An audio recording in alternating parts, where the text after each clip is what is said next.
일본 홋카이도에서 겪었던 소름 끼치는 괴담. 2년 전 여름, 나는 오토바이로 홋카이도 투어링에 나섰다. 목적은 홋카이도 일주. 일정은 3일간.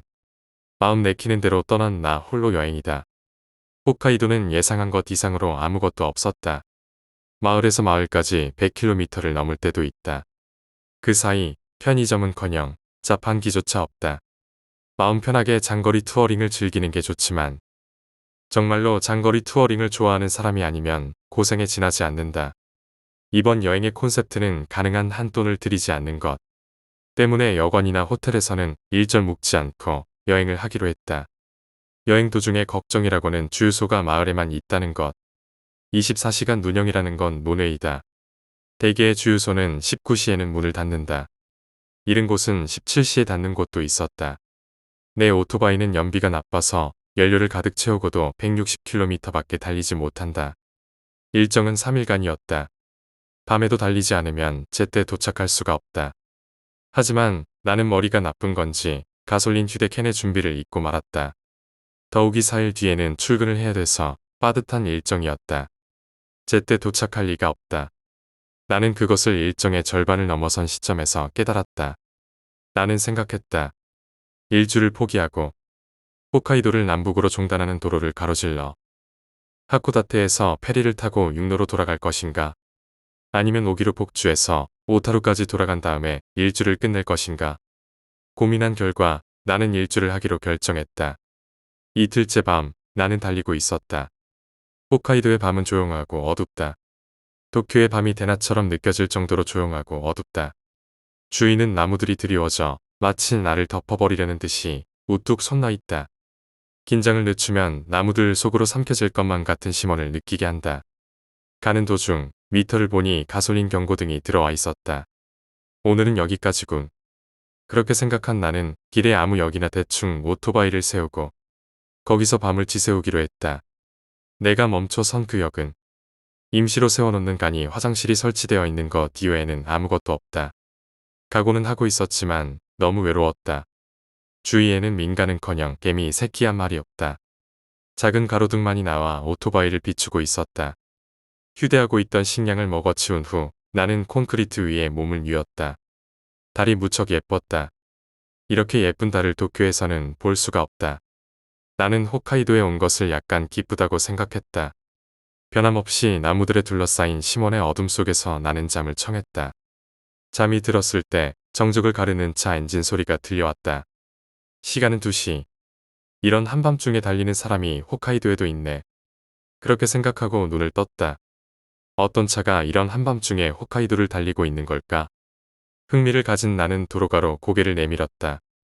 이렇다 할 것도 없이 그냥 트럭이었다. 나는 다시 자기 위해 몸을 돌려누웠다. 그때 살짝 이상한 느낌이 들었다. 간이 화장실의 문이 열려 있었다. 이곳에 도착했을 때 간이 화장실의 문은 닫혀 있었다. 언제 열린 건지 모르겠다. 적어도 내가 있는 사이에는 아무도 오지 않았고 나도 사용하지 않았다. 화장실 안쪽까지 다 보이지는 않았다. 문은 작은 소리를 내며 흔들리고 있다. 조금 다가가니 하얀 옷자락 같은 게 보였다. 누가 있는 건가? 나는 화장실 안을 들여다봤다. 순간 나는 심장이 빠르게 뛰기 시작하고 온몸의 모공이 한순간에 열려버린 듯했다. 웬 여자가 목을 메고 있었다. 나는 기겁했다. 24년 동안 살면서 이렇게 놀란 적은 없었다. 언제부터? 왜? 어째서? 이런 말들만 머릿속에 맴돌았다. 온몸을 바들바들 떨었다. 식은땀이 온몸을 기어다니듯이 흐르고 있었다. 어찌됐든 경찰에 연락하지 않으면 안 돼. 그렇게 생각한 나는 오토바이에 놔두었던 핸드폰을 가지러 갔다. 그 순간 크게 무언가를 치는 소리가 들렸다. 너무 놀란 나머지 나는 그 자리에 주저앉았다. 뒤돌아보니 여자가 화장실 앞에 서서 나를 보고 있다. 여자는 떨고 있는 내게서 눈을 떼지 않은 채 천천히 오른팔을 올려 화장실을 쳤다. 여자의 힘으로 쳤다고는 생각되지 않는 큰 소리가 울렸다. 현실과 동떨어진 광경에 나는 울고 싶었다. 여자의 목에는 로프가 감겨 있었다. 더러워진 흰색의 원피스. 길고 거친 느낌의 머리카락. 긴 머리카락 사이로 기분 나쁜 눈빛이 보인다. 어떻게 봐도 평범한 여자가 아니야. 여자는 무표정으로 나를 보면서 화장실을 쳐서 소리를 낸다. 주변에는 아무도 없었다. 어두운 살 풍경 속에 겁먹고 떨고 있는 나와 화장실을 치는 여자. 여자는 목을 맨 게 분명한데 살아있어. 어떻게? 그 사이 화장실을 치는 속도가 올라가고 여자가 작은 목소리로 중얼거렸다. 찾아냈다. 피가 거꾸로 흐르는 것 같았다. 뭐야? 뭐냐고, 너. 나는 큰 소리로 물었다. 장난치는 거야. 이런 아무도 없는 곳에서 이런 기분 나쁜 짓 하는 거 아니야. 여자는 손을 멈추고 그대로 천천히 손을 떨궜다. 어째서? 라고 중얼거린다. 피가 다시 거꾸로 흐르는 것 같다. 어째서? 의미를 모르겠어. 묻고 싶은 건 이쪽이라고. 뭐라는 거야, 멍청이가. 빨리 꺼져버려. 여자는 고개를 들고 나를 노려본다. 싫어. 여자는 그렇게 말하고 자신의 왼팔을 물어뜯었다. 싫어. 혼자는 싫어. 중얼거리면서 여자는 자신의 왼팔을 물어뜯는다. 피가 뿜어져 나오는데도 물어뜯는 것을 멈추지 않는다.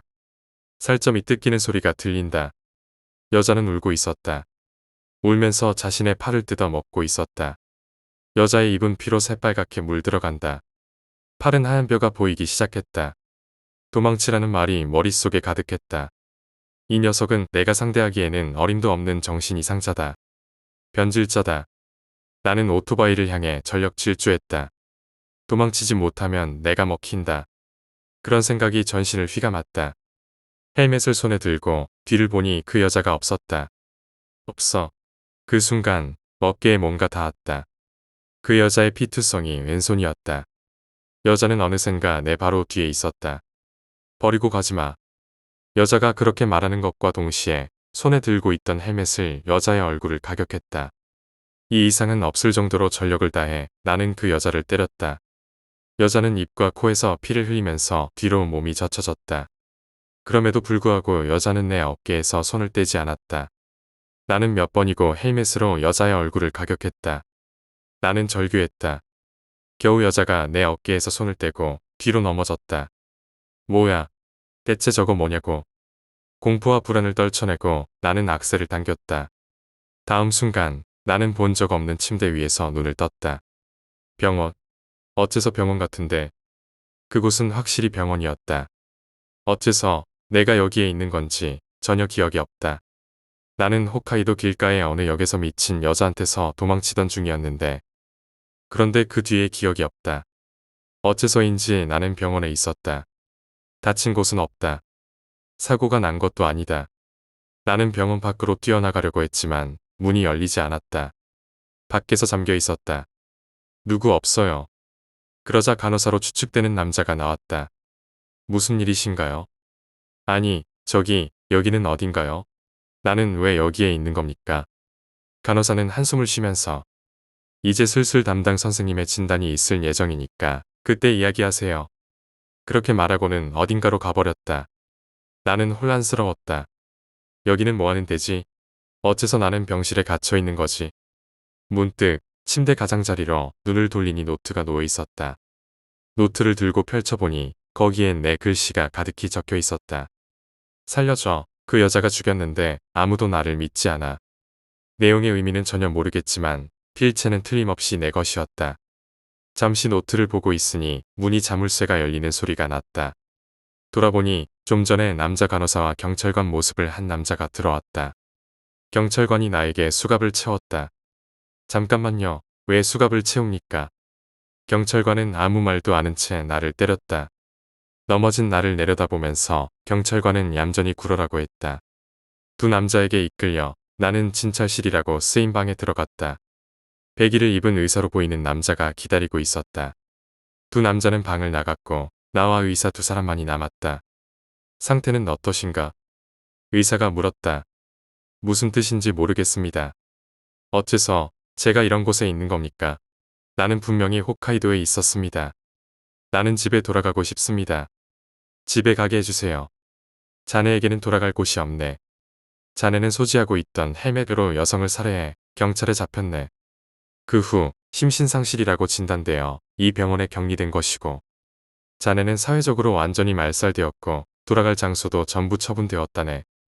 이제 자네에게 돌아갈 곳은 없네. 이 자식 무슨 말을 하고 있는 거야? 내가 여자를 죽였다고. 나의 뇌리에 그 미치광이 여자가 떠올랐다. 그 여자를 죽였다고. 내가 그래서 여기에 있는 거라고. 그런 바보 같은. 나는 경찰에 잡힌 기억이 없다. 하지만 격리병동에 있다. 그것은 내가 정신이상자이고 기억이 애매한 것도 정신이상자라서 혼란스러운 것 같은데 의사가 갑자기 말을 걸었다. 당연하지 않습니까? 자네는 이미 사회적으로 죽은 사람이지 기분이 어떤가? 뭐라고? 이 자식, 나를 도발하고 있는 거야. 내가 사회적으로 죽었다고. 나를 가지고 뭘 할 생각이냐. 그런 일을 순순히 받아들일 것 같아. 나는 아무도 죽이지 않았어. 사회적으로도 죽지 않았다고. 이 거짓말쟁이가. 아니, 너는 살인을 했어. 그러니 너는 죽어서 그녀와 영원히 함께하는 거야. 죽어서 영원히 그녀와 함께하는 거야. 뭐라고 짓걸리는 거야, 이 새끼야. 격앙된 나와 뜻 모를 말을 하는 의사 현실과 동떨어진 이상한 공간이었다. 그때 나의 목에 미지근한 것이 감겨왔다. 붉은 피투성이의 왼팔 등골을 타고 오싹한 기운이 흘렀다. 찾아냈다. 그 여자였다. 나는 절규했다. 더 이상의 소리는 낼 수 없다고 느낄 정도로 절규했다. 나는 여자가 어둡고 음습하고 차가운 벽에 둘러싸인 영혼의 감옥처럼 느껴졌다. 의사가 일어서서 내 양어깨를 잡았다. 너는 나나코를 죽였다. 너는 죽어서 나나코와 영원히 함께 있어야 해. 이제 나는 무리야. 이 아이는 어둠 속에서 죽었다. 이 아이의 고독을 내가 함께해줘. 그 순간 눈앞이 녹색으로 물들었다. 정신을 차리고 보니 나는 도로가의 풀숲 한가운데 쓰러져 있었다. 어디에도 상처는 없다. 오토바이도 옆으로 넘어져 있었지만 무사하다. 꿈을 꾼 건가? 주위를 둘러보니 그 길가에 역이 보인다. 간이 화장실은 없었다. 시간은 8시. 나는 뭘 하고 있었지? 이상한 체험이었다. 분명 나는 꿈이나 환상에 홀려 있었던 거겠지. 그 후 나는 무사하게 홋카이도 일주를 마치고 집으로 돌아왔다. 사실을 말하자면 그 뒤에도 그 여자는 나를 따라다녔다. 그 이야기는 나중에 한가할 때 다시 쓰겠다. 지금 결과적으로는 더 이상 그 여자는 없다. 어느 영능력자 덕분에 그 여자를 퇴치할 수 있었다. 나는 그 영능력자가 없었다면 미쳐서 죽었을지도 모른다. 홋카이도 투어링으로부터 3개월. 나는 지금 도내의 역 앞에 있는 광장의 벤치에 앉아 있다. 여름의 더위가 끝나고 거리에 겨울의 기색이 감도는 바람이 부는 가을이었다. 계절의 흐름으로 거리의 색이 바뀌어 가듯이 3개월간 나의 인생도 크게 변했다. 그날 나와 함께 홋카이도를 여행했던 오토바이는 이제 없다. 트럭이랑 정면 충돌을 해서 형체도 없이 대파했다. 나는 그 사고로 왼 다리와 왼팔, 왼쪽 쇄골과 늑골 4개가 골절하는 중상을 입었다. 전치 5개월이었다. 살았다는 건 고마운 일이지만 회사에서는 전치 5개월의 환자는 불필요하다고 판단해 서류 한 장으로 나를 해고했다. 덕분에 오토바이도 잃고 직장도 잃고 남은 건 얼마 있지도 않은 저금과 만신창이가 된 몸뿐. 다행히 후유증 없이 회복할 것 같은 느낌이지만 왼팔의 회복이 묘하게 늦다. 왼다리, 늑골, 쇄골은 이미 대부분 낫고 있는데 왼팔은 아직 부러진 채로 있다. 의사도 이상해했다. 나도 그렇게 생각한다. 그때 나는 어째서 사고를 일으켰던 건지 도무지 기억나지 않는다. 의사는 사고의 충격으로 인한 일시적인 기억장애라고 했다. 하지만 지금은 그런 건 아무래도 좋다. 나는 완전히 사회로부터 일탈하고 있었다. 가령 상처가 치유된다 해도 나는 돌아가야 할 직장이 없다. 나는 완전히 살아갈 자신을 잃고 있었다. 이대로 나는 사회 부적합자가 되고 마른 잎처럼 썩어 허무하게 죽게 되는 건 아닐까? 그런 것들만 생각하고 있었다. 내가 지금 역 앞 광장의 벤치에 앉아있는 이유는 일주일 전으로 거슬러 올라간다. 나는 병원에 가기 위해서 이 역을 이용하고 있다. 몸은 내가 생각하는 대로 움직여주지 않았다. 갑작스러운 사람의 물결 속에서 발이 멈춰버려 바닥으로 고꾸라졌다. 그때 나를 도와준 사람은 단 한 사람도 없었다. 아주 잠깐 내 쪽을 쳐다만 보고는 모두 지나가 버린다. 그래도 상관없었다. 도와주기를 바라지 않았다. 질투하는 마음이나 원망스러운 마음은 없다. 그저 자신이 비참해 견딜 수가 없었다. 약하다는 것은 고독하고 비참한 감정을 끌어낸다. 매일 울고 싶은 마음이었다. 역전 광장의 벤치에 앉아 나는 쉬고 있었다. 사람들의 흐름을 보며 나는 평범했던 일상을 떠올리고 있었다. 그때로 돌아가고 싶어. 예전으로 돌아간다면 얼마나 좋을까? 갑자기 젊은 남자가 내 옆에 앉았다. 형님, 위험해 보이네. 젊은 남자가 나에게 말을 걸었다. 나는 대꾸하지 않은 채 사람들을 보고 있었다. 별로 이상한 거 아니야. 그저 지금 형님을 보고 있자니 도움이 필요할 것 같아 보여서 말이야. 도움 같은 거 필요 없어. 몸이 나으면 자력으로 살아갈 수 있어. 젊은 남자는 한숨을 쉬는 듯 담배 연기를 뱉어냈다. 그 몸은 더 이상 낫지 않아. 낫는다고 해도 다시 같은 일이 반복될 뿐이야. 나는 대꾸하지 않고 사람들을 보고 있었다. 대꾸할 기력도 없다. 일주일 후에 다시 이곳으로 와. 그러면 우리들이 형님의 힘이 되어줄 테니까. 그렇게 말한 젊은 남자는 자리를 떴다. 나는 허공을 바라보고 있었다. 나는 저런 놈에게 그런 말을 듣는 정도로 보잘것없어졌다는 건가. 그날 밤 나는 아파트의 침대 위에 누워 있었다. 누나가 가끔 나를 보살펴주러 오는 거 외에는 아무도 찾아오지 않는다. 나는 좁은 아파트 안에서 그냥 천장을 바라보고 있었다. 잠시 잠들었나 싶었는데 문득 잠이 깨버렸다. 천장에 구멍이 뚫려 있었다.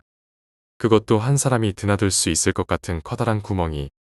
갑자기 나타난 천장의 구멍에 놀란 나는 몸을 일으키려 했지만 마치 구석복에 묶인 것처럼 몸이 움직이지 않았다. 일순간 패닉 상태가 되었다.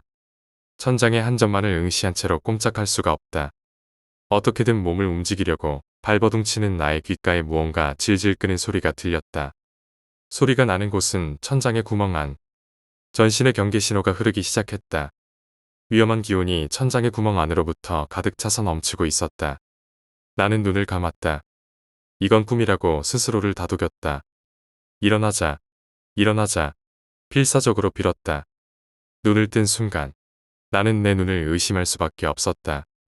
홋카이도에서 만났던 미친 여자가 천장의 구멍 안에 있었다.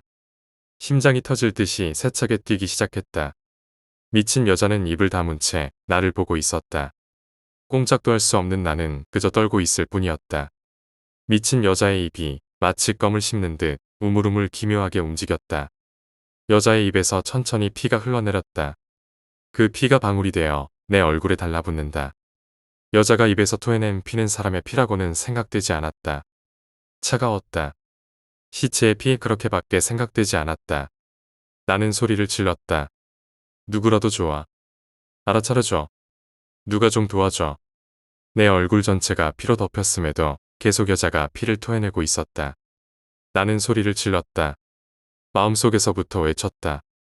도움을 바라며 미친 듯이 소리를 질렀다. 그러자 여자는 구멍에서 기듯이 몸을 끌어내더니 그대로 천장에서 떨어졌다. 심장이 멎는 듯했다. 떨어진 여자는 천장에 매달린 듯 목을 매달고 있었다. 차가울 정도로 무표정인 얼굴로 나를 내려다보고 있다. 여자의 입에서 대량의 피가 흘러내리고 있었다. 차가운 피가 여자의 하얀 원피스를 붉게 물들였다. 느닷없이 여자가 매달린 로프가 끊어졌다. 마치 꼭두각시의 실이 끊어지듯이 여자는 힘없이 나의 복부로 떨어졌다. 나의 공포는 정점에 달하고 있었다. 기듯이 여자의 얼굴이 내 귓가에 가까워졌다. 이제 너는 내 거야. 그렇게 말하면서 여자는 내 몸을 만지작거린다. 이 공포스러움에 눈물이 멈추지 않았다.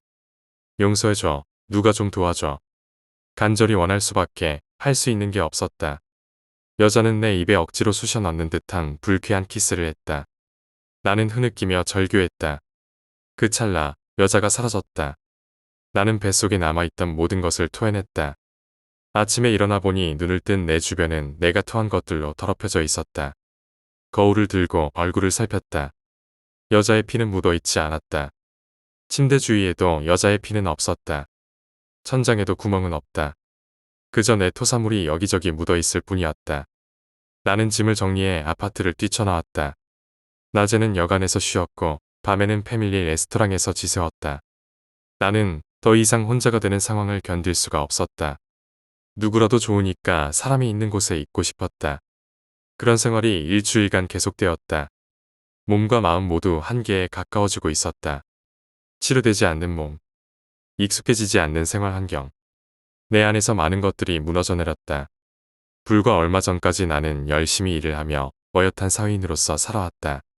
그랬던 게 지금은 노숙자와 다를 게 없다. 이유는 그 여자에게 홀려있기 때문이다. 그 여자 때문에 나는 이런 생활을 하고 있다.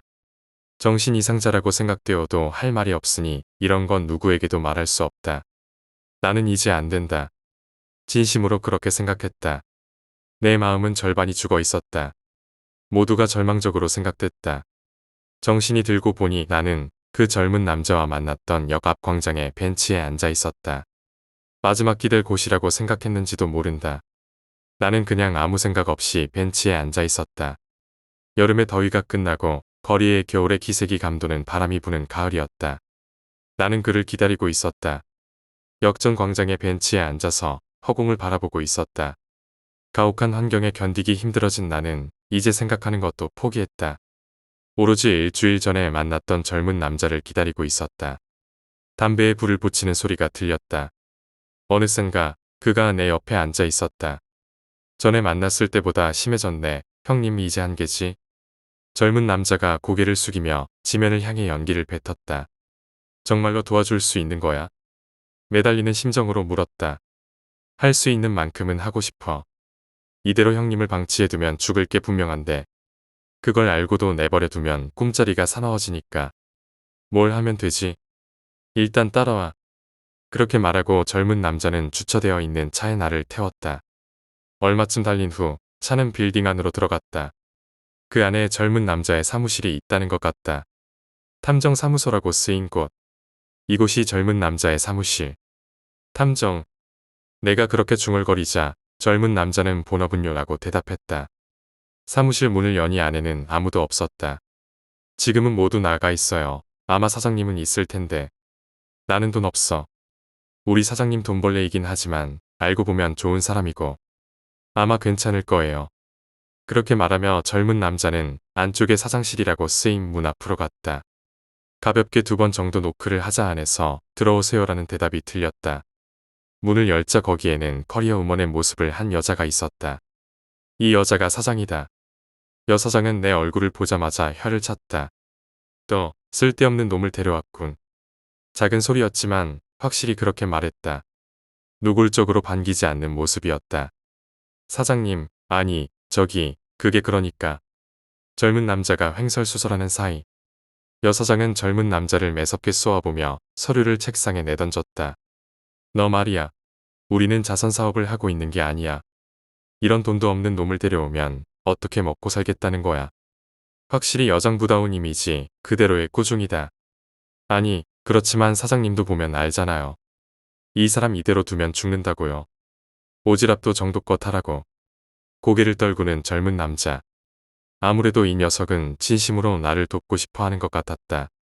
고마운 이야기지만 나는 타인에게 폐를 끼치면서까지 도움을 구할 생각은 없다. 나는 발길을 돌려 사무실을 나오려고 했다. 그러자 여사장이 나를 불러 세웠다. 기다려봐, 청년 노숙자 씨. 이 녀석이 말한 것처럼 당신은 이대로라면 죽어. 어쩔 셈이지. 아까부터 어째서 내가 죽는다고 그렇게 단정지어 말하는 겁니까? 뭔가 확신할 수 있는 게 있는 겁니까? 나는 확실히 막다른 골목에 몰려 있습니다. 그리고 당신이 말한 대로 땡전 한 푼 없지만 이 젊은이에게 폐를 끼칠 생각도 없으니 이만 돌아가겠습니다. 여사장이 담배에 불을 붙이고 연기를 뱉어냈다. 타인에게 폐를 끼치지 않으려는 자세는 마음에 드는군. 그러면 그 나름이라도 다른 사람에게 도움이 될 생각 없어? 무슨 말입니까? 방법이 있다는 얘기지.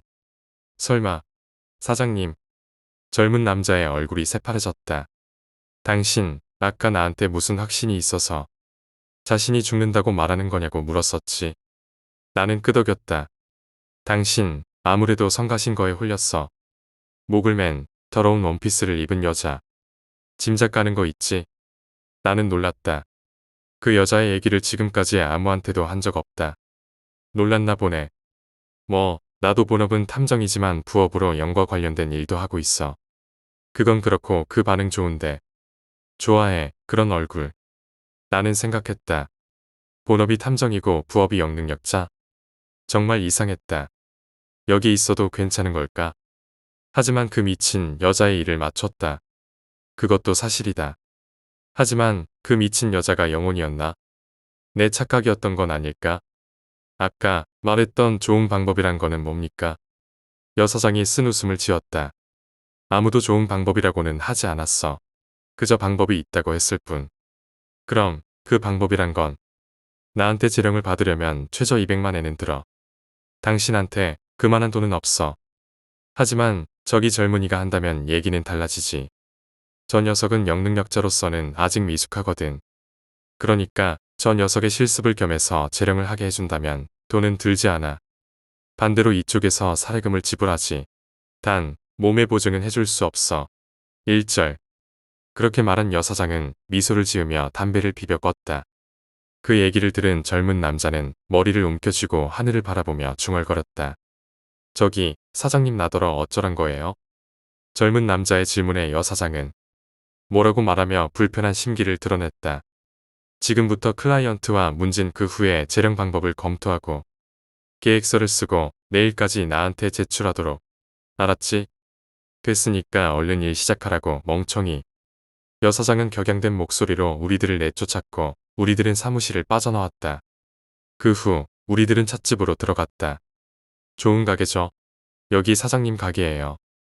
젊은 남자가 그렇게 말하며 익숙한 태도로 자리에 앉았다. 자리는 개인실처럼 되어 있어서 주위의 얘기가 들리지 않는다.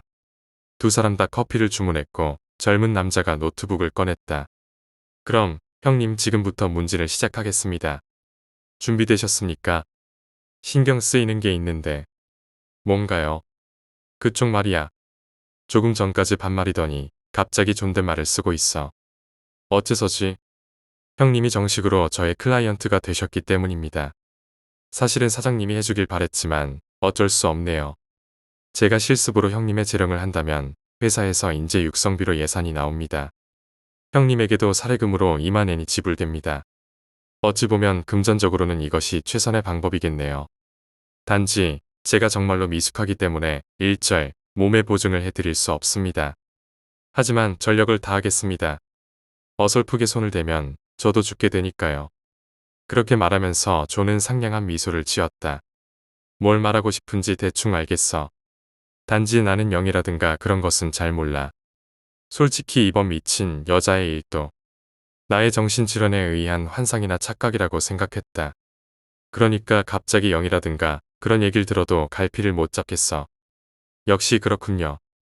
그럼 잠시 영혼에 대해서 설명하겠습니다. 믿는 것도 믿지 않는 것도 형님의 자유입니다. 나는 작게 끄덕였다. 그와 동시에 조금 슬퍼졌다. 나는 바로 얼마 전까지도 평범한 셀러리맨이었다. 그랬던 게 지금은 영이니 뭐니 이상한 것과 얽혀버렸다. 먼저 우리들이 클라이언트에게 영에 대해 설명할 때 PC를 예로 듭니다. 지금 형님의 상태는 바이러스에 걸린 PC입니다. PC는 형님, 바이러스는 악령. 즉, 형님이 말씀하신 미친 여자입니다. 새로운 비유로군. 악령이 붙는다. 자주 듣게 되는 프레이즈라고 생각합니다. 하지만 기본적으로 인간의 어디에 붙는다는 건지 아시겠어요? 나는 말없이 커피를 마셨다. 뇌예요. 악령은 인간의 뇌를 해킹해서 붙는 겁니다. 그리고 뇌 안에서 자신의 바이러스를 뿌리내리고 뇌를 지배하는 것으로 그 인간의 내면으로부터 환각이나 착각을 일으켜 정신이나 육체를 파괴해가는 겁니다. 개인의 뇌 안에서 발생한 것이니 다른 사람들이 인식하는 것은 어렵습니다. 일반적인 영이라면 인간이 태어날 때부터 갖고 있는 방화벽은 수호령을 돌파하는 것이 불가능합니다. 하지만 드물게 강력한 해킹 능력을 가진 악령도 있습니다. 우리들 영능력자는 바이러스는 악령과 같게 사람의 뇌 안으로 침입할 수 있습니다. 영능력은 곧 해킹 능력입니다. 우리들의 일은 악령은 바이러스에 걸린 인간의 뇌에 들어가서 구제는 즉 재령하는 것입니다. 뭐가 뭔지 모르겠다. 혹시 나는 관련되면 안 되는 세계에 발을 들인 건가? 불안한 마음으로 가득했다. 여기까지 질문 있으십니까? 조는 그렇게 말하면서 노트북에 무언가를 열심히 치고 있었다. 어째서 그 악령이라는 게 나한테 들러붙은 거지? 나와는 아무 관련이 없는 여자인데 말이야. 조는 열심히 노트북 키보드를 두드리면서 질문에 답했다. 들러붙은 것은 우연이라는 표현이 적절할지도 모릅니다. 우연히 들러붙었다는 거야? 우연히 침입하기 쉬운 사람을 만났다. 아마 그뿐일 겁니다. 진짜 목적은 아무라도 좋으니 자신의 수중에 넣는 것이었다고 생각합니다. 악령은 산 인간을 죽이고 수중에 넣는 것으로 세력을 확대시킵니다. 형님을 베이스로 삼고 한 단계 더 업그레이드를 노리고 있겠지요. 무엇을 위해? 아마 외로움을 달래거나 원한을 달래기 위해. 혹은 둘 다라고 해도 되겠지요. 그런 짓을 해도 무의미할 뿐인데 말이죠. 오히려 역효과입니다. 그녀가 원하는 것들은 영원히 이뤄지지 않습니다. 꽤나 제멋대로인 테러리스트 같군. 하나 더 궁금한 게 있어. 존이라고 부르세요. 동료들은 그렇게 부릅니다.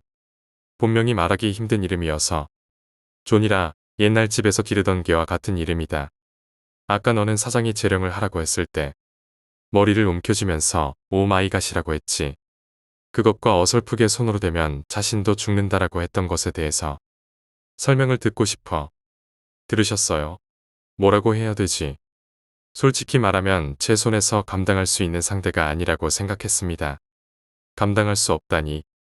형님, 짐작 가는 일 없으세요? 의사, 경찰관, 간호사. 이 세 명의 남자. 놀랐다. 이 녀석이 어떻게 그 일을 알고 있지? 짐작 가는 것이 있어. 그들은 형님이 말씀하신 미친 여자가 지금까지 죽여온 사람들입니다. 지금은 완전히 그녀에게 속해 그들이 그녀의 방어벽이 되어 있습니다. 죽여왔다고. 지금의 형님과 마찬가지로 달라붙어 괴롭힌 결과 죽게 된 겁니다. 그 중에서도 의사와의 연결이 강해요. 아마도 최초의 피해자이고 부모와 자식 사이였는지도 모릅니다. 나는 홋카이도에서의 사건을 떠올리고 있었다. 제 손에서 감당할 수 있을까? 라고 했던 것은 그 세 명이 이유입니다. 사장님은 형님을 본 순간에 미친 여자의 모습이 보이는 곳까지 들어갔습니다. 하지만 저에게는 지금도 그녀의 모습은 보이지 않아요. 방어벽인 세 사람을 볼 수 있는 곳까지만 들어갈 수 있었습니다. 홋카이도에서 본 환상. 그 병원 안에서 만났던 세 명도 그 여자에게 살해당했다고. 만약 억지로 그들을 돌파하려고 해도 그들에게 발이 묶이게 되겠죠. 그 틈에 여자가 제 안으로 침입하고 지금의 형님처럼 저에게도 들러붙을 겁니다. 만약에 그렇게 된다면 제 목숨도 위험해요. 그럼 그때 의사가 했던 말의 의미는? 나나코? 그 여자의 이름인가? 방법을 생각하겠습니다. 저도 이 장사에 목숨을 걸었으니까요. 사회적으로 말살. 나는 이제 무리야. 고독을 함께해. 나는 한 번에 불가사의한 정보들을 떠올렸기 때문인지 머리가 혼란스러웠다. 형님, 왜 그러세요? 존의 말에 정신을 차렸다. 머리가 혼란스러웠다. 저기, 만약 이대로 아무것도 하지 않고 방치하면 나는 어떻게 되는 거야? 존이 타자를 멈췄다. 죽습니다. 사고사, 병사, 자살. 저는 예언자가 아니기 때문에 사인까지는 알지 못하지만 그 미친 여자는 지금까지 3명이나 죽였어요. 너무 위험한 여자예요. 살해당할 가능성이 굉장히 높아요. 나는 머리를 움켜쥐었다. 미쳐버릴 것 같았다. 내가 지금까지 그 여자를 본 건 2번이야. 그 얘기를 할게. 나는 존에게 홋카이도에서의 사건, 그리고 처음 존과 만난 날 밤의 사건을 얘기했다. 존은 진지한 표정으로 내 얘기를 들었다. 얘기가 끝난 뒤 존의 첫 마디는 예상했던 것 이상으로 복잡하군요. 였다. 그렇게 복잡한 건가? 복잡합니다. 형님, 그 병원에서 이것은 현실이 아니라고 위화감을 느끼지 못하셨나요? 위화감은 없었어. 아직까지도 그건 현실처럼 느껴진다. 그 얘기를 들은 존은 더욱 심각하게 변했다. 그렇게까지 리얼한 병원을 형님의 머릿속에 만들어냈다. 게다가 동시에 3명을 그 장소에 나타냈다. 이것은 여자 나나코였나요? 그 녀석이 형님의 머릿속을 꽤 깊은 부분까지 침식하고 있다는 것. 그리고 그 3명을 완전히 장악하고 있다는 것입니다. 대단하군요. 이건. 나는 할 말을 잃었다. 갑자기 바닥 없는 깊은 늪에 빠진 것 같았다. 형님, 솔직하게 제가 느낀 점을 말하겠습니다. 지금까지 살아계신 게 장합니다.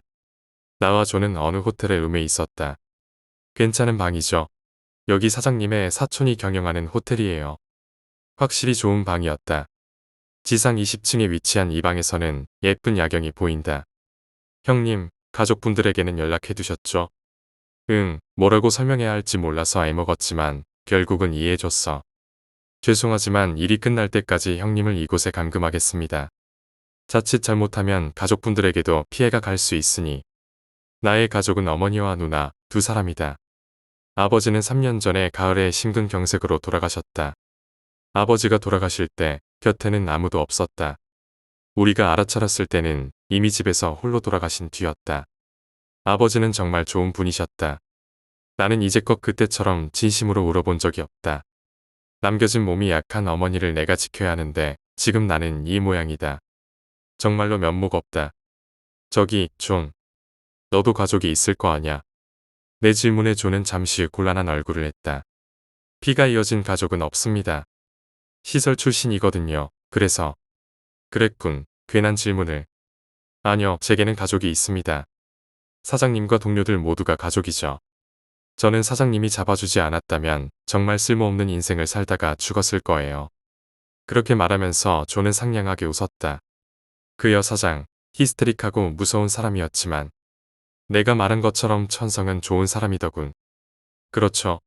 평소에는 무섭지만 말이에요. 그리고 형님 그 사람 여자 아니에요. 계조를 마쳤습니다. 잠시 야경을 바라보고 있었다. 이렇게 안정적인 느낌은 오래간만이었다. 존은 계속 노트북으로 계획서를 작성하고 있다. 저기, 존. 왜 그러세요?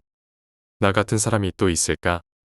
이런 식으로 영문도 모른 채 얽히고 흘려버리는 인간이 나 말고도. 존은 조용히 한숨을 내쉬었다. 많아요. 하지만 형님은 운이 좋은 거예요. 우리들을 만났으니까. 많은 사람들이 아무것도 하지 못한 채로 죽거든요. 처음에 형님이 말했던 것처럼 자신이 이상해졌다고 생각하고 대부분의 사람들은 죽습니다. 존은 담배에 불을 붙이고 연기를 깊게 들이마셨다. 자살자 수는 연간 3만 명 이상이에요. 하루에 100명은 자살하고 있다는 겁니다. 사인불명이나 행방불명을 포함하면 더 있을지도 몰라요. 사장님이 말씀하셨어요. 일본인의 수호령은 해를 거듭할수록 약해지고 있다고. 그 때문에 정말 작은 악령에도 간단히 홀려버리는 인간이 늘었죠. 물론 100이면 100, 악령이 한 짓이라고 할 수는 없지만 이건 정말 슬픈 일이다. 그렇게 말씀하셨어요. 수호령이라? 아까도 말했지만 나는 영 같은 것은 잘 몰라. 수호령이란 게 뭐지? 존은 노트북에서 손을 떼고 내 쪽을 돌아봤다.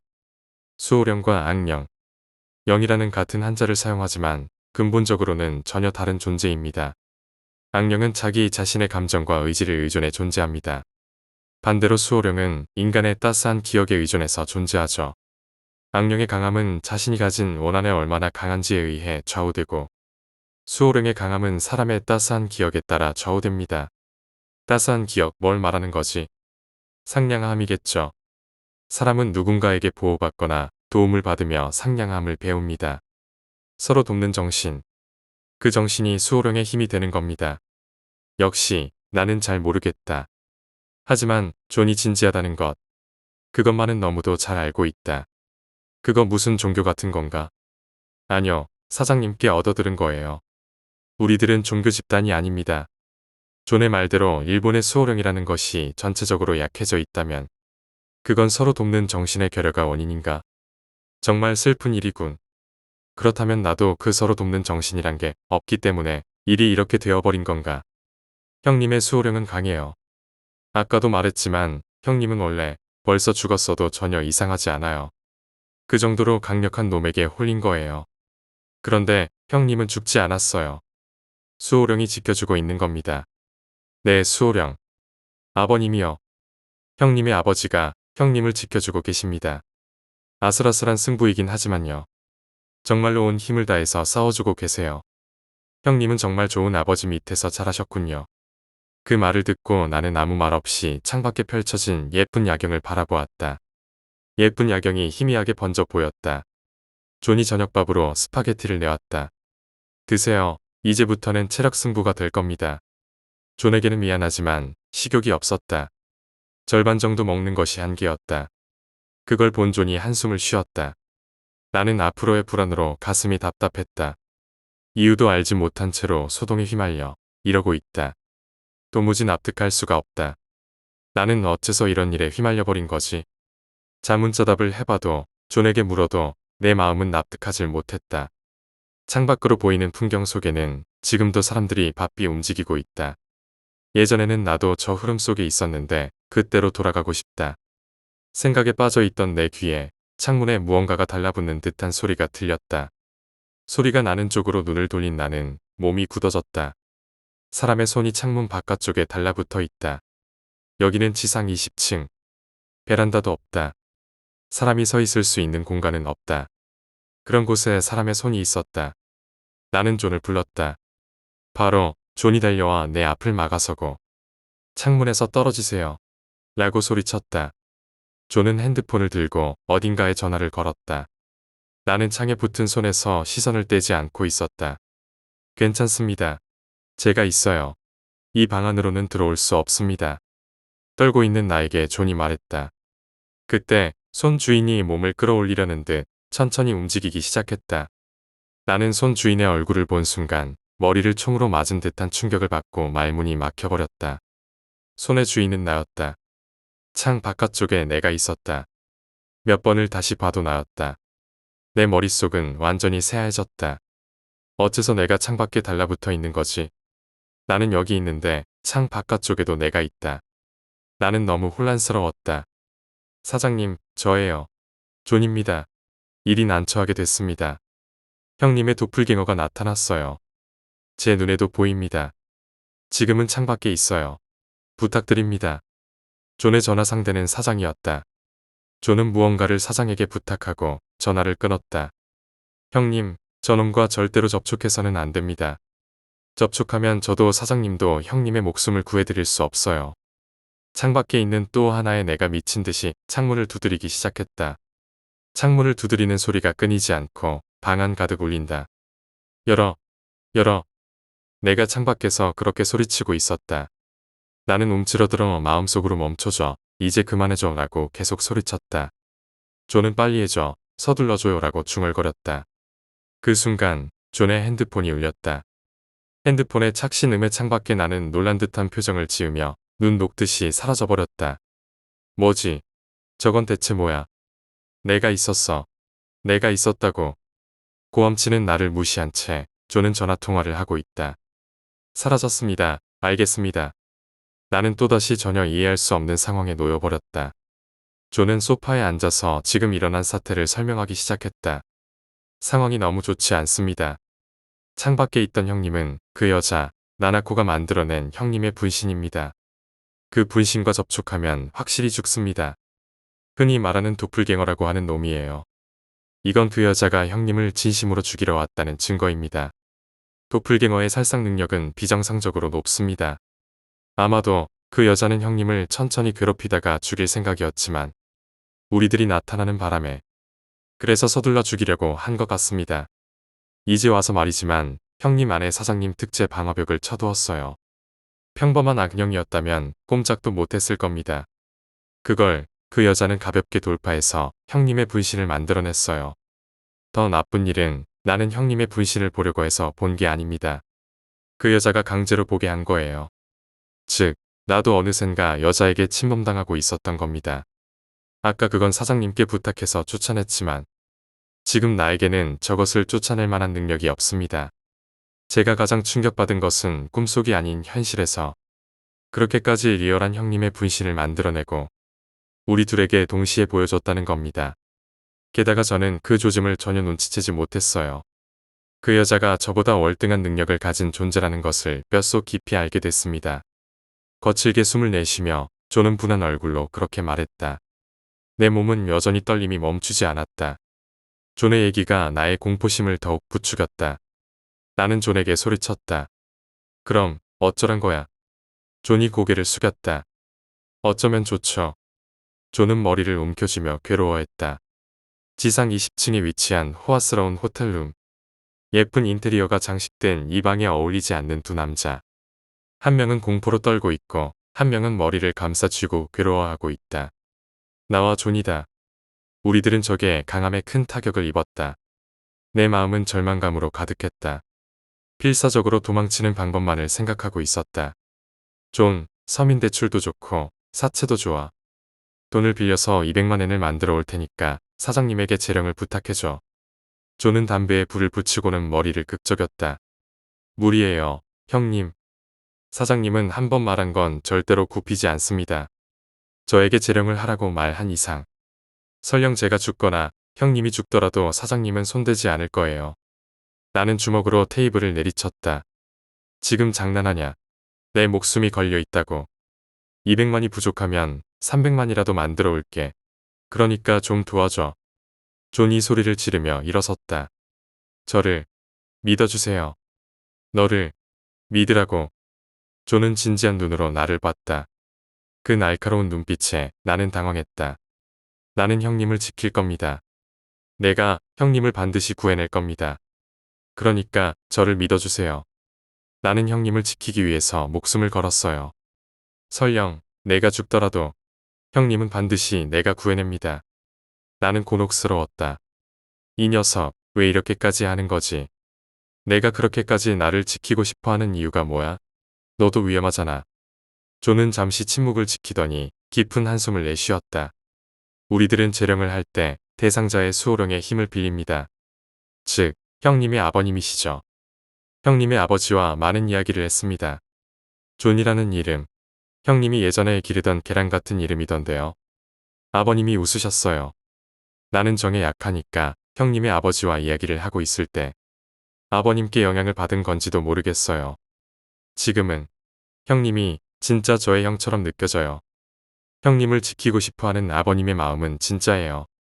아버님은 돌아가시기 직전에 형님과 따님, 부인을 생각하셨습니다. 미안하다, 그런 마음으로 가득했어요. 그렇기에 지금이라도 아버님이 형님과 가족을 필사적으로 지키고 계신 겁니다. 나는 그 마음에 부응하고 싶어요. 그것을 들은 나는 다리가 후들거려 그 자리에 주저앉았다. 존이 내 어깨를 잡았다. 나를 믿어주세요. 내 어깨를 잡은 존의 손은 따뜻했다. 깊은 밤 나는 잠들지 못했다. 조금이라도 방심하게 되는 것이 무서웠다. 존, 아버지는 괜찮은 거야? 그 여자랑 싸우고 계시는 거잖아. 존은 노트북 키보드를 두드리면서 대답했다. 그 여자는 형님만이 아닌 형님의 가족에게도 손을 대려고 하고 있어요. 그래서 형님을 지키는 건 제게 맡기시고 아버님은 가족들을 지키는데 전념하고 계십니다. 나는 머리를 움켜쥐었다. 맙소사 그 여자, 내 가족에게까지. 괜찮습니다. 아버님이 지켜주실 거예요. 나는 컵에 담겨있던 물을 마셨다. 저기, 내 수호령이 아버지라는 건 대충 알 것 같아. 근데 너의 수호령은 없는 거야. 그게 너 가족이 없다고 했었잖아. 있어요. 제 수호령은 사장님이에요. 뭐라고? 사장님은 살아있잖아. 수호령이나 악령이나 살아있는지 그렇지 않은지는 상관없어요. 그냥 영혼이라고 하면 죽은 사람을 떠올리겠지만 틀려요. 아까도 말씀드렸지만 악령은 자신의 감정이나 의지에 의존해서 존재하고 수호령은 따뜻한 기억에 의존해서 존재합니다. 제 안에 사장님의 따뜻한 기억이 있습니다. 그러니까 내 안에서 사장님이 형성되어 내 수호령으로서 존재할 수 있는 겁니다. 이건 나만이 아닌 일반 사람들도 마찬가지입니다. 나는 컵에 담긴 물을 바라봤다. 이 녀석을 만나고서는 불가사의한 얘기만 듣게 되는군. 갑작스러운 초인종 소리가 방 안에 울렸다. 나는 깜짝 놀라 소파에서 미끄러져 떨어졌다. 이런 시간에 누구지? 존이 일어서서 현관으로 향했다. 괜찮은 거야. 그 여자 온 거 아냐? 존은 미소 지으며 괜찮아요 라고 대답했다. 현관문을 열자 사장이 서 있었다. 사장은 방으로 들어와 소파에 앉더니 담배에 불을 붙였다. 상태는 좀 어때 청년 노숙자 씨? 왠지 이 사람에게는 이길 수 있을 것 같지가 않다. 존이 유리잔에 와인을 따라 사장에게 건넸다. 이렇게 밤늦게 무슨 일이세요 사장님? 내가 메일로 보낸 기회서 말이야. 읽었어. 줄거리는 나쁘지 않았어. 감사합니다. 하지만 결정적인 착각을 하고 있어. 착각. 존의 얼굴이 찡그려졌다. 뭐 어쩔 수 없지. 나조차도 조금 전에서야 눈치챘는걸. 내가 깨닫지 못하는 것도 무리가 아니지. 어떻게 된 겁니까? 사장님. 사장님은 재떨이에 담배재를 털었다. 긴박한 분위기가 방 안에 가득했다. 사장은 와인이 담긴 유리잔에 입을 댔다.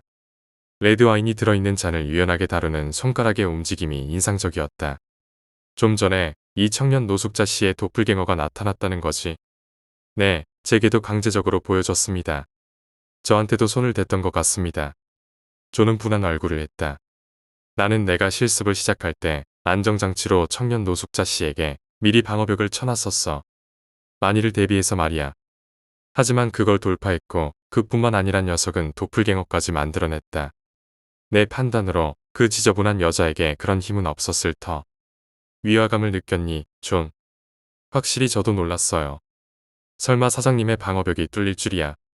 위화감이라면 뭔가가 있는 건가요? 사장은 담배를 깊게 들이마셨다. 그 지저분한 여자가 중심이긴 하지만 본체는 아니라는 거야. 나조차도 조금 전까지 눈치채지 못했을 정도로 본체는 깊은 곳에 있다. 아마도 그 녀석은 죽은 사람이 아닌 살아있는 사람일 가능성이 높아. 게다가 실력이 좋은 사람이지.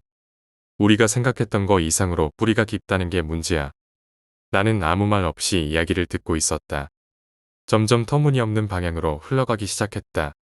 본체 쪽은 나에게 맡겨. 이놈은 청년 노숙자 씨가 의뢰한 범주를 넘어섰어. 무보수로 일하는 건 싫지만 할 수 없지. 방치하면 너무 위험해. 다만 지저분한 여자랑 3명의 남자는 좀 내가 책임지고 재령하도록 해야 알겠어? 정령은 하지 않아도 돼. 재령하는 것에만 전념해. 알겠어, 존. 사장은 그렇게 말하고는 유리잔에 와인을 유연한 손놀림으로 다 마셨다. 사장이 방을 떠난 뒤 다시 나와 존 둘만 남았다. 떠나기 전 사장은 이런 말을 했다. 이번 일이 끝나면 아버지 성묘를 가도록 해. 쓸쓸해하고 있었어. 그리고 좀 자도록. 눈 밑에 다크서클 좀 봐. 그러고 보니 요즘 너무 많은 일이 벌어져서 제대로 아버지의 성묘를 가지 못했다. 이 소동에서 무사히 살아남는다면 아버지의 성묘를 가야지. 난 그렇게 생각했다. 나는 소파에 앉아 잠시 넋을 놓고 있었다. 어쩐지 너무나 지쳐버렸다. 잠드는 것이 무서웠지만 밀려드는 졸음을 이길 수가 없었다. 어느샌가 잠에 빠져들었다. 나는 어딘가에 빌딩 옥상에 서 있었다. 여긴 어디지? 심야의 빌딩 옥상 차가운 바람이 불어왔다. 큰 소리로 존을 불렀지만 대답이 없었다. 나는 주변을 둘러보던 중 옥상 구석에 뭔가가 있음을 알아차렸다. 그 순간 머리를 얻어맞은 듯한 강한 충격이 느껴졌다. 나는 힘없이 그 자리에 쓰러졌다. 바닥에 쓰러진 나를 한 번도 본 적 없는 거구의 남자가 내려다보고 있다. 남자는 쪼그리고 앉아 나의 머리카락을 잡았다. 발버둥 치지 마. 왜 고분고분하게 죽지 않는 거냐. 남자의 뒤쪽으로 미친 여자와 의사, 경찰관, 간호사의 모습이 보인다. 온몸에 피가 거꾸로 흐르는 것 같았다. 나조차도 조금 전까지 눈치채지 못했을 정도로 본체는 깊은 곳에 있다. 나는 사장의 말을 떠올렸다. 이 녀석이군. 나는 직감적으로 그렇게 생각했다. 남자가 내 얼굴을 바닥에 세게 내리쳤다. 내 머리에서 미지근한 것이 느껴졌다. 그럼에도 나는 남자를 노려보았다. 용서할 수 없었다. 어떤 일이 있어도 나를 이 소동에 말려들게 한 이놈을 용서할 수 없다. 내 눈만은 절대로 용서할 수 없어. 남자의 표정이 어두워졌다. 내가 나를 용서하고 말고가 아니지. 너를 죽일지 살릴지가 내 손에 달렸는데. 귀찮은 남자를 잘도 끌어들였더군. 나도 무지 열받았어. 폭발 직전이야. 이제는 내 가족까지 죽이지 않으면 여동생도 만족하지 못하는 것 같고. 순순히 죽었으면 좋았을 걸. 일이 곤란해졌어. 남자는 이를 악물고 그렇게 말했다. 나는 남자의 멱살을 잡았다. 가족에게 손대는 것만큼은 절대로 용서할 수 없다. 남자는 내 팔을 뿌리쳤다. 내 아버지도 똑같은 말을 하더군. 부자가 고집도 정도껏 부려야지. 이제 됐어. 나도 진심으로 너를 죽이고 싶어졌다. 내 뒤쪽에서 발소리가 들렸다. 돌아보니 그곳에는 내가 있었다. 도플갱어였다. 형님, 녀석과는 절대로 접촉해서는 안 됩니다. 접촉하면 나도 사장님도 형님의 목숨을 구해줄 수 없어요. 라는 말이 떠올랐다. 나는 전력으로 달렸다. 나는 전력으로 도망쳤다. 도플갱어로부터 도망치기 위해서 믿고 의지할 조는 없다. 주변에 있는 건 적뿐이다. 빌딩의 좁은 옥상 더 이상 도망칠 곳이 없었다. 나는 출입구에 손잡이를 돌렸다. 자물쇠가 잠겨 있었다. 꿈쩍도 않는다. 뒤쪽에는 내가 있다. 나하고 접촉하면 내가 죽는다. 이제 그만하지. 자꾸 번거롭게 할 거야. 거구의 남자가 안달하며 소리친다. 나와의 거리가 좁혀지고 있다. 나는 이때 필사적으로 생각했다. 도망치는 방법을. 도움받을 방법을. 나는 옥상에 펜스를 타고 넘었다. 이건 꿈이다. 꿈일 뿐이야. 현실이 아니야. 나는 스스로를 타일렀다. 눈앞에 나락이 펼쳐져 있었다. 생각했던 것보다 높다. 뒤를 돌아보니 내가 천천히 걸어오고 있었다. 그때 미친 여자와 눈이 마주쳤다. 여자가 비웃기 시작했다. 내 안에서 분노가 치밀어 올랐다. 살아야 돼. 나는 절대로 죽지 않아. 반드시 살아남을 거야. 나는 크게 소리를 질렀다. 뛰어내릴 거야. 이곳에서 뛰어내려 주겠어. 확실히 여기는 현실이 아니지만 말이야. 떨어지면 나름 아프다고. 그거 견딜 수 있겠어? 거구의 남자가 내게 물었다. 절대로 너만은 용서하지 않을 거야. 나지막이 마지막 말을 던진 채 빌딩의 옥상에서 뛰어내렸다. 극한의 고통 그것을 표하는데 이 말밖에는 떠오르지 않는다. 빌딩에서 뛰어내린 나는 다리부터 떨어져서 땅에 머리를 쳐박았다. 마치 개구리처럼 참담할 정도로 지면에 찰싹 달라붙어 내 주변으로 붉은 피가 퍼져간다. 의식을 잃지는 않았다. 지금까지 경험해 보지 못한 극한의 고통이 뚜렷이 전해져 온다. 죽어가는 개구리가 숨을 헐떡이며 경련을 일으키듯이 내 몸은 간헐적으로 꿈틀거렸다. 뿌옇게 흐려지는 시야의 끝에 빌딩의 출입구에서 나오고 있는 내가 보였다. 꺼져 들어가는 양초처럼 나는 힘없이 중얼거렸다. 이것이 할 수 있는 마지막 저항이었다. 나는 가차없이 다가와 바로 눈앞에까지 왔다. 내가 나를 내려다보고 있다. 몸은 아픔에 지배당하고 더 이상 도망칠 수도 없다. 나는 또 하나의 나를 잇는 힘껏 노려봤다. 나는 나에게 졌다고 생각하고 싶지 않았다. 또 하나의 내가 웅크리고 앉아 내 등에 손을 대고 찾아냈다라고 했다. 내가 스며들듯이 내 몸속으로 들어왔다. 완전한 동화. 녀석의 마음과 나의 마음이 하나가 되는 감각. 나는 나에게 녹아들어 내 마음을 지배하기 시작했다. 이 순간 존이 도플갱어에게 접촉하면 반드시 죽는다고 했던 말의 의미를 이해했다. 어둠이 온몸에 퍼져간다. 나는 끝났다. 끝난 거야. 마음이 갈갈이 찢어지는 듯한 지독한 어둠 속에 나는 내팽개쳐졌다. 패배의 감정이 내 안을 가득 채웠다. 몽롱했다. 살 수 있다는 희망 같은 건 이제 조금도 남아있지 않다. 이런 세상에 있어봤자 뭘 어쩔 수 있겠어. 죽는 게 나아. 그저 죽고 싶다.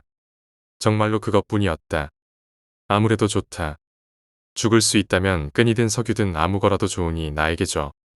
자살하고 싶어. 죽게 해줘. 시키는 대로 다 할게. 그러니까 나를 죽게 해줘. 나는 도플갱어에게 완전히 지배당하고 있었다. 아침에 존이 부르는 소리에 나는 잠에서 깨어났다. 온몸이 땀에 흠뻑 젖어 있었다. 나는 주변을 살폈다.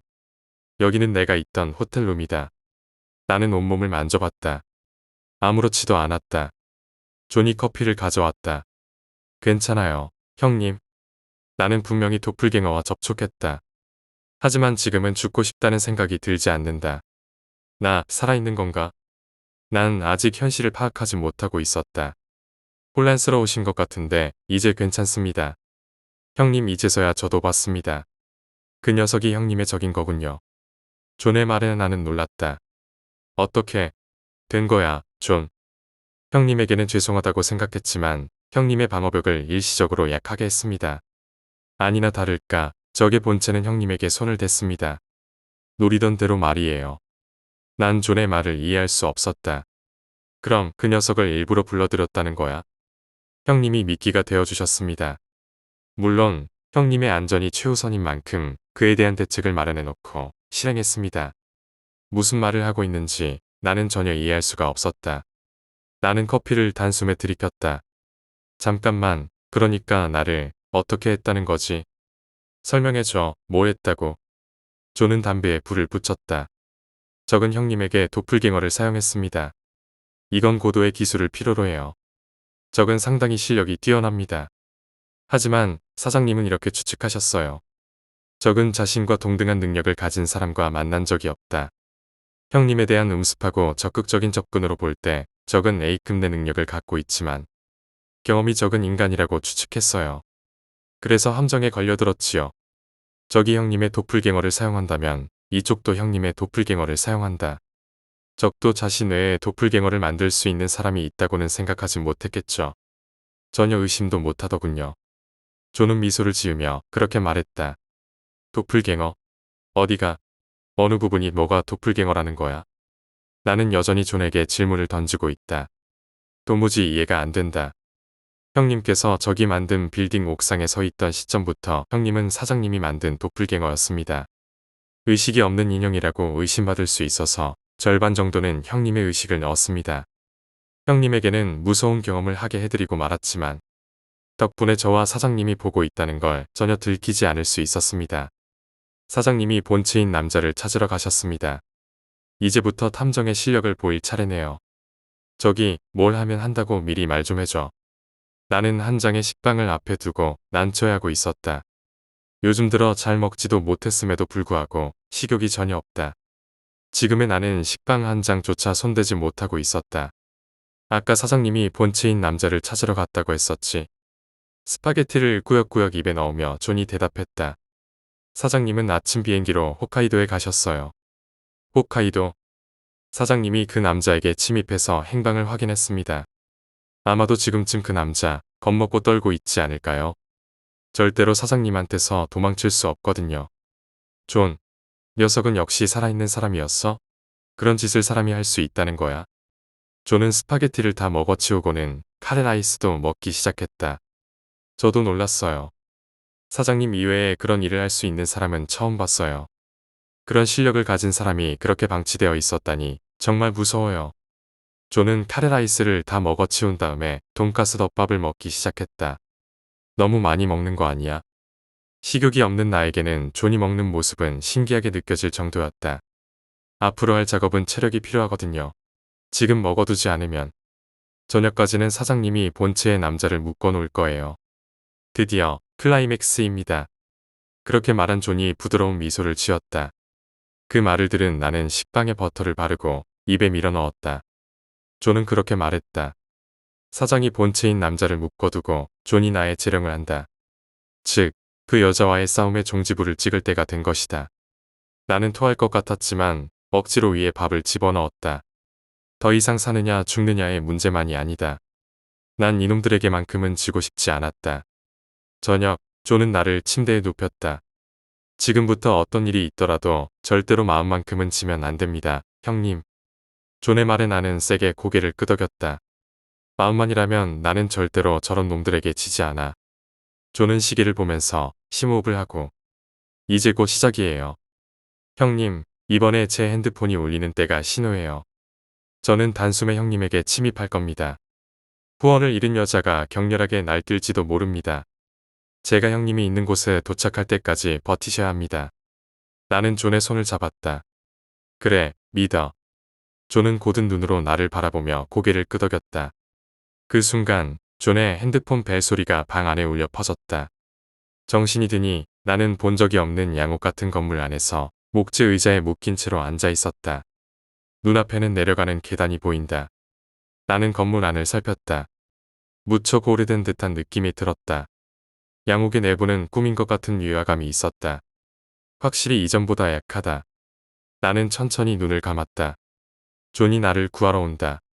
그렇게 믿고 있다. 뒤쪽에서 인기척이 느껴졌다. 그 여자인가? 그러자 뒤쪽의 인기척은 쓱 하고 내 목에 팔을 감아왔다. 나는 확신했다. 미친 여자다. 내가 왜 이런 짓을 하는지 지금은 아무 상관없어. 나는 너한테서 도망치는 방법만을 생각했어. 하지만 나는 더 이상 혼자가 아니야. 친구가 생겼어. 이제 내가 무섭지 않아. 미친 여자가 강하게 나를 끌어안았다. 같이 있고 싶어. 나는 고개를 저었다. 나는 살아있고 너는 죽었어. 이 사실은 절대로 달라지지 않아. 너에게는 내가 모르는 너만의 욕망이 있겠지. 하지만 나는 거기에 응할 수 없어. 나는 살아있으니까. 나와 미친 여자의 사이에 정적이 흘렀다. 미친 여자는 나에게 꼭 달라붙은 채로 조용히 울고 있었다. 울고 있는 미친 여자에게서 예전 같은 기분 나쁜 느낌이 없었다. 미친 여자의 목소리는 전에 들었던 목소리와 똑같다. 확실히 미친 여자가 맞았다. 그런데도 불가사의하게 느껴질 정도로 예전과는 다른 느낌이다. 나는 이상했다. 후원자를 잃어 날뛰지 않을까 싶었는데 미친 여자는 내게 달라붙어 조용히 울고 있다. 너, 혹시, 나는 거기서 말을 멈췄다.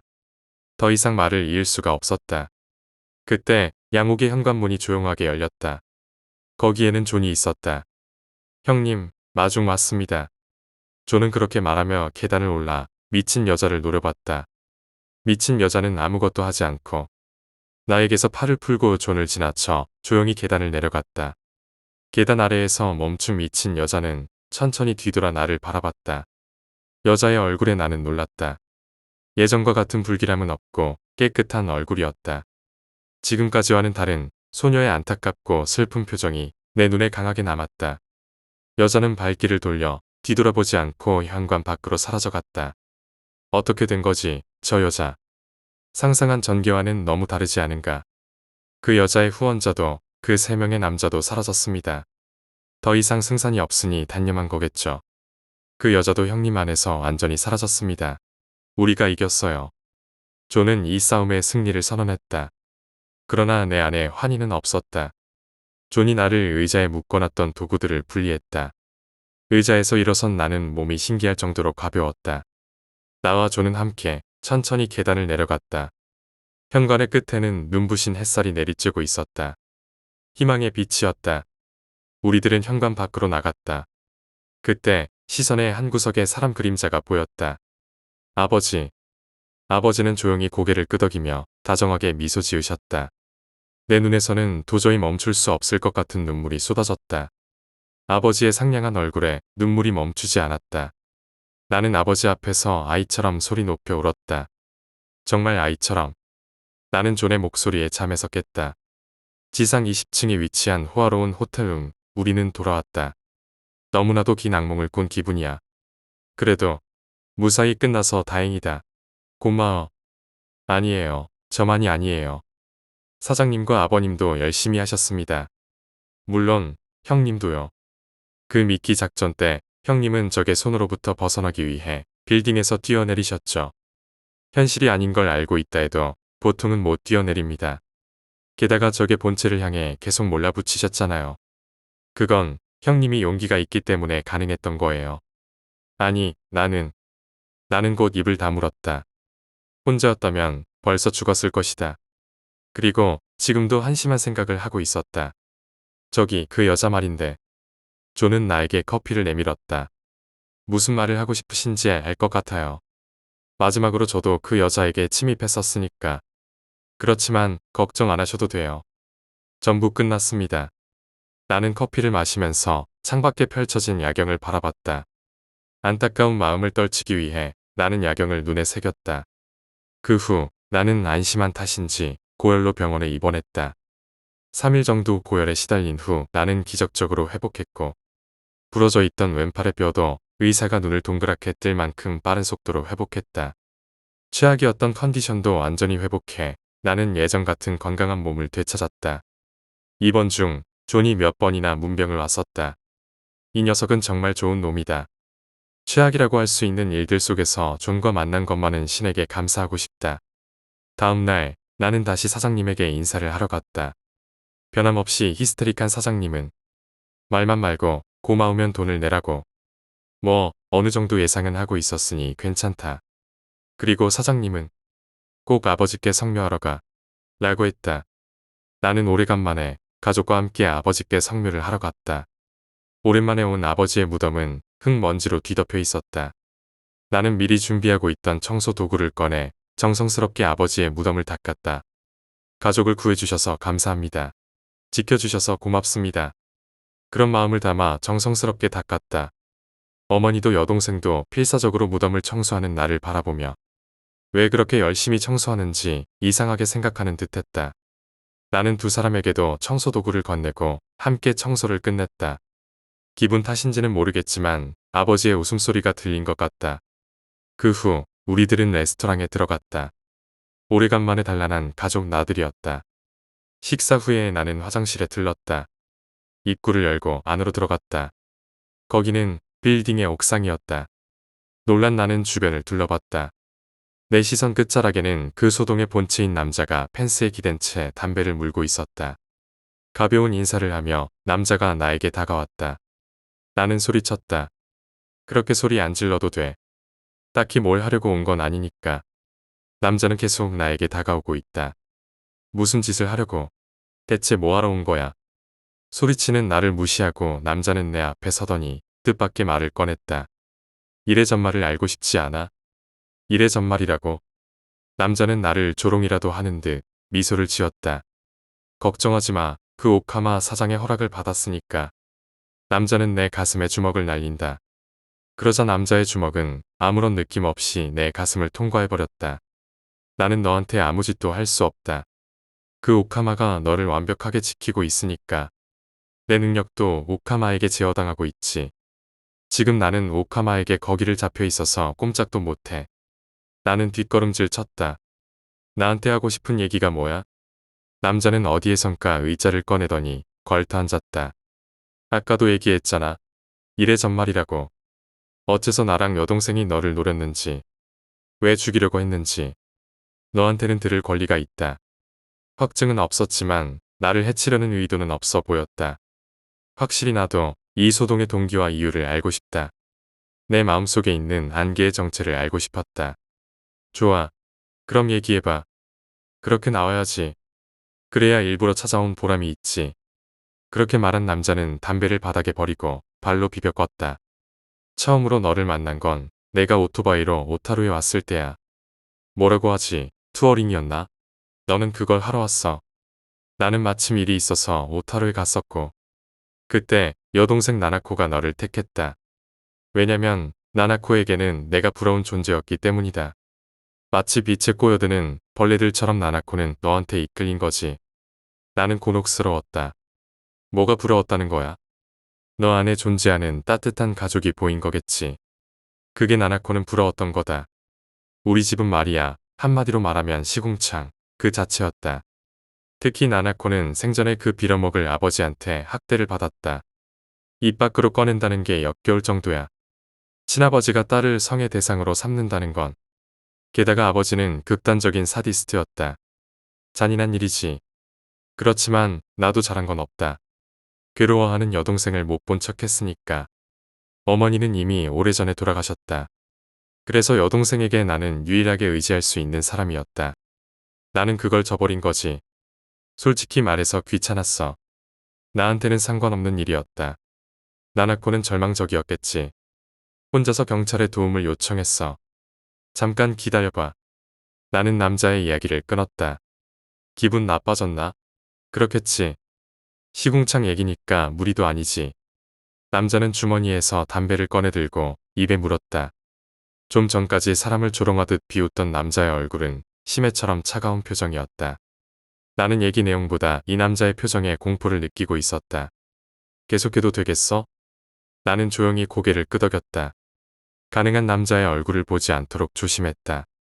나나코는 경찰에 도움을 요청했지만 전부 묵살됐다. 아버지는 쓰레기지만 정신과 의사로 엘리트였다. 경찰에도 협력하고 있었고 경찰서의 간부와도 사이가 좋았다. 나나코는 찾아갔던 경찰관들에게 인격적으로 모욕을 당하고 돌려보내졌다. 다시 절망에 빠진 나나코는 정신을 놓아버렸고 병원에 입원하게 됐지. 그것도 아버지의 병원에 말이야. 거기서도 나나코는 학대를 받았다. 아버지는 경찰에 찾아간 나나코를 용서하지 않았어. 나나코의 담당 간호사에게 지시해서 매일같이 폭행하게 했다. 믿겨. 그걸 시킨 게 친아버지라는 게. 나나코는 자살했다. 어디에서 가져왔는지 모르는 로프로 목을 매서. 그때 나는 처음으로 울었어. 나는 아무 말 없이 남자의 얘기를 듣고 있었다. 남자의 가족과 내 가족. 정반대의 가족이었다. 나나코는 자살한 뒤 이 세상을 헤매다가 나에게로 왔다. 나나코에게는 재능이 있었지만 나 같은 능력은 없었다. 그래서 나에게 협력하라고 복수에 대한 이야기를 꺼냈다. 물론 나는 그 얘기를 거절할 수도 있었다. 하지만 나는 나나코가 죽고 나서 처음으로 느낀 감정을 거역할 수 없었다. 나는 나나코를 사랑하고 있었다. 나는 나나코에게 협력해서 아버지와 경찰관, 그리고 간호사를 죽였다. 나는 그걸로 나나코가 만족할 거라고 생각했다. 하지만 아니었어. 내가 가진 영혼에 대한 지식은 어중간했던 거다. 거듭 복수를 한다고 해도 나나코는 이미 죽었다. 내 눈앞에 있는 악령이 된 나나코는 나나코이면서 나나코가 아니야. 단순한 원한 덩어리였다. 원한 덩어리가 만족하고 사라지는 일 따위는 절대로 없다. 나는 낙담했다. 아버지를 포함해 3명이나 죽였는데 그저 나나코의 모습을 한 악령이 커져갈 뿐이었다. 그때 내가 나타났다. 단지 복수의 원한 덩어리였던 나나코가 너에게 이끌렸다. 나로서는 놀라울 뿐이었다. 어쩌면 이라는 말도 안 되는 희망을 갖게 되었다. 하지만 나나코는 죽었다. 살아있는 사람과는 함께 있을 수는 없다. 그래서 나를 죽이려고 했던 거야. 장난치지 마. 그래, 지금 생각해보면 내가 어리석었다. 하지만 나에게는 희망이었다. 나나코는 본래의 나나코로 돌아올 수 있지 않을까 하는 남자의 이야기를 납득할 수가 없었다. 그냥 죽이는 거라면 너는 언제든지 죽일 수 있었을 텐데 어째서 바로 죽이지 않은 거지? 어째서 그렇게 빙 돌려서 일을 만들었냐 말이야. 나는 남자에게 따져 물었다. 남자의 표정에 변화는 없다.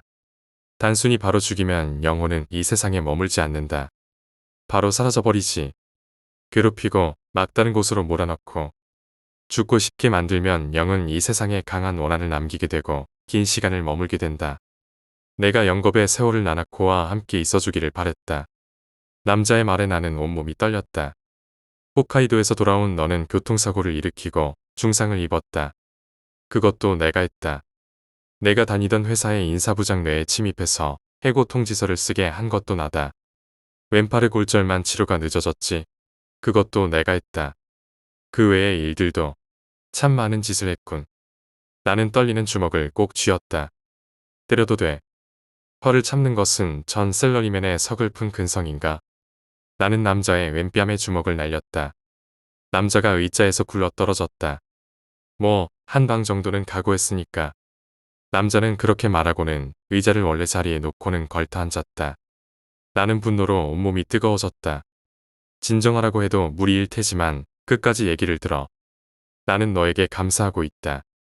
내가 마지막으로 나나코와 함께 있을 때 말이야. 그때 나는 오카마의 부하에게 묶여서 마루에 엎드려 있었다. 오카마가 마지막을 잘 봐두라고 해서 나는 너희들을 보고 있었다. 그때 나는 눈앞의 광경을 의심했다. 나는 기적을 보고 있었다. 단순한 복수의 원한 덩어리였던 나나코는 거기에 없었다. 너도 봤지? 그 나나코가 진짜 나나코다. 생전 모습 그대로의 나나코였다. 나는 울었다. 기적을 앞에 두고 나는 아이처럼 울 수밖에 없었다. 빛을 보면 달려들던 벌레 같던 나나코가 처음에는 너에게 끌렸을 뿐이었다. 그것이 어느샌가 정말로 너를 좋아하게 돼버렸던 거야. 나는 아무 말도 하지 않았다. 너도 어렴풋이 눈치채고 있었지. 그렇게 말하는 남자의 얼굴에서 차가운 표정이 사라져 있었다. 나는 마지막에 본 그 여자의 얼굴을 떠올리고 있었다. 문득 내 볼을 타고 흐르는 눈물이 느껴졌다. 울어주는 건가? 남자는 그렇게 말하며 조용히 고개를 숙였다. 너는 다정한 남자로군. 그런 일을 저지른 나나코를 위해서 울어주다니. 너는 정말로 강한 놈이다. 나는 너의 용기에 계속 놀랄 수밖에 없었다. 그리고 가족의 사랑을 받는 행복한 남자다. 지금에서야 나나코의 마음이 이해된다. 우리들은 애정에 굶주려 있었어. 정말로 내가 부럽다. 나나코는 생전에 누군가를 좋아한 적이 한 번도 없었다. 지금이 아니고 나나코가 살아있을 때 너와 만났더라면, 너 같은 용기가 나에게 있었다면 일이 이렇게 되지는 않았을 텐데. 나는 울었다. 그 여자를 떠올리며 울었다. 그 여자는 저기다. 그 여자가 나에게 어떤 짓을 했는지는 잊지 않아. 그래도 내 눈에서 흐르는 눈물은 멈추지 않았다. 남자는 의자에서 일어서면서 하늘을 바라봤다. 나도 나나코도 사람들을 지독하게 괴롭혔다. 천국에는 갈 수 없겠지. 나나코도 지옥에 떨어졌어. 녀석은 다시 태어나도 다시 괴로운 인생을 살겠지. 그래도 말이야. 만약 내가 그 아이와 다시 만날 수 있다면 그때는. 남자는 나에게 등을 돌렸다. 제멋대로 하려는 것도 정도가 있지. 남자는 조용히 고개를 떨궜다. 그의 등에서 슬픔이 짙게 묻어나고 있었다. 나는 일의 전말을 알았다. 나는 울어주는 일밖에 할 수 있는 일이 없었다. 남자와 그 여자의 슬픈 과거. 내가 모르는 가족의 이야기가 내 가슴에 상처를 내고 눈물 흘리게 하고 있다. 나는 그저 슬펐다. 그럼 갈게. 남자는 그렇게 말하고 나로부터 멀어져 갔다. 이제 너는 어떻게 할 거지? 내 물음에 남자는 발을 멈췄다. 나에게는 처음부터 수호령 같은 건 없었다. 내 몸은 내가 지켜왔지. 하지만 나는 이제 능력을 봉인할 거야. 내가 너를 괴롭게 한 것처럼 이번에는 내가 괴로워할 차례다.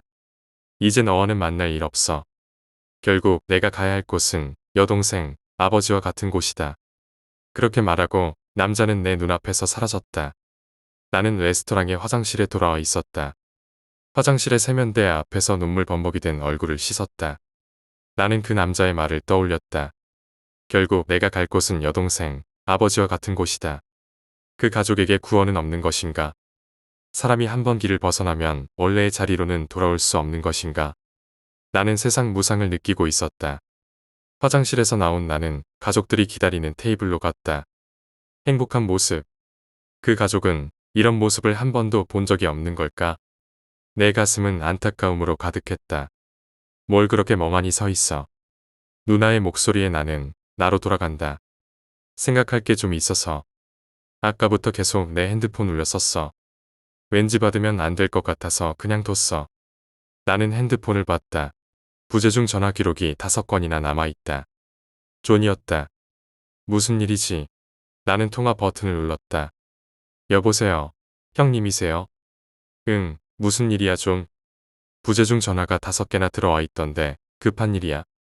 아니요, 제가 형님께 급한 일이 있을 리가 없잖아요. 사장님이 당장 사무실로 오시라고. 나는 전화를 끊고 가족들에게 사과한 뒤 레스토랑을 나왔다. 사장님을 기다리게 하는 것만큼 무서운 일은 없다. 전력으로 달려서 사장님이 기다리고 있는 탐정 사무실에 도착했다. 무슨 일이에요, 사장님? 라고 가쁜 숨을 내쉬며 말했다. 사장님은 담배를 재떨이에 비벼 껐다. 먼저 숨 좀 돌려, 바보. 내 눈앞에 물 한 잔이 놓였다. 나는 존이 준 물을 한 번에 들이키고 숨을 가다듬었다. 이제 괜찮아. 우선 이 서류를 훑어봐. 사장에게 건네받은 서류를 봤다. 거기에는 내정 통지서라고 쓰여 있었다. 이게 뭡니까, 사장님? 나는 갑작스럽게 받은 서류와 그 내용에 당황했다. 보면 몰라? 너를 우리 회사에 채용한다는 얘기야. 너 아직 무직이잖아. 내가 널 고용해 줄게. 사장님의 말에 놀란 나는 존을 쳐다봤다. 존이 웃었다. 근데 어떻게 된 거예요, 사장님? 갑자기. 당황했나 보네.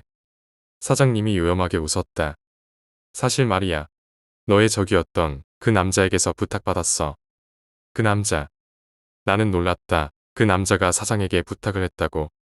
나도 놀랐어. 우리 회사의 계좌에 갑자기 1,000만 엔이나 보내놓고 너를 고용해달라고 부탁하더라고. 최소한의 속죄라고 생각했겠지. 아니면 내가 마음에 들었는지도 모르고. 1,000만 엔이나 있으면 그 어떤 초보라도 인류로 키울 수 있어. 나는 흔쾌히 승낙했어. 그 마음을 받을지 말지는 내가 결정하는 거지만. 나는 망설임 없이 잘 부탁드립니다라고 고개를 숙였다. 너는 영적인 능력이 없으니까 탐정으로 고용할 거야. 미리 말해두지만 쉽지만은 않을 거야. 각오해두라고. 사장은 그렇게 말하면서 미소를 지었다. 존도 웃고 있었다. 나는 탐정이 되어 살아가기로 했다. 내 이야기는 이걸로 끝이다. 탐정의 길을 걷기 시작한 나에게는 여러 가지 사건이 일어난다. 하지만 그것은 클라이언트의 이야기. 기밀사항이라 여기에는 쓸 수 없다. 그 소동으로 나는 강해질 수 있었다. 지금도 가끔 그 여자가 생각난다. 그 여자는 지금도 어딘가에서 괴로워하고 있겠지. 만약 다시 그 녀석과 만난다면 그때 나는 그 아이를 도와주고 싶어.